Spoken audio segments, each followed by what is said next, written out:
The history of the Datsun/Nissan Z goes back half a century, and while they always played in the rearview mirror of European sports cars, they also offered a value and reliability proposition that British and Italian models could not. The current iteration of the Z was introduced in 2009, and true to Nissan form, they have left it virtually unchanged, while most other sports cars receive new variants every 6 to 7 years.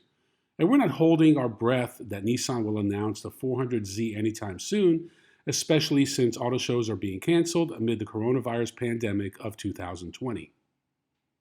The 370Z is competent, basic, analog, and it starts at under $30,000 for a basic sport trim, which is only available with a 6-speed manual, and that's just fine with us. We spent a full day with it shooting stock footage for Nissan a few weeks ago. This black Z can probably be negotiated down to $25,000, almost $10,000 cheaper than its closest competitor, which is the Mazda Miata RF. While the Miata is newer, fresher, lighter, and a better driver, a quick glance under the hood and you find 332 horsepower in the Z, while the Miata only offers 181. Torque also favors the Z, 270 pound-feet versus 150 for the RF.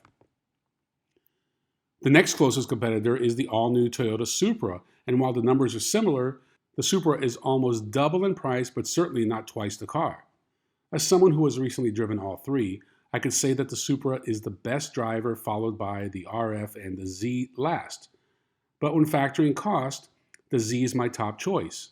In some ways, being a veteran is a good thing, as all the kinks have been worked out of the 370Z, and overall, it has proven to be somewhat reliable.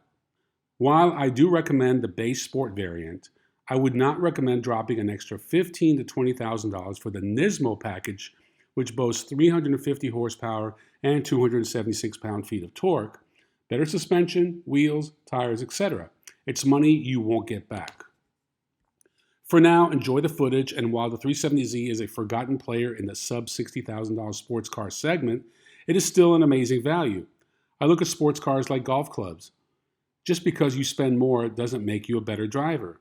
Most race car drivers can hop into an anemic Mazda RF and outperform mortals behind a 911, just like Tiger Woods can grab a vintage set of rusty golf clubs and make shots I only dream about as a 22 handicapper. I'm Ron Doran. Thanks for watching. We'll see you next time on The Driver's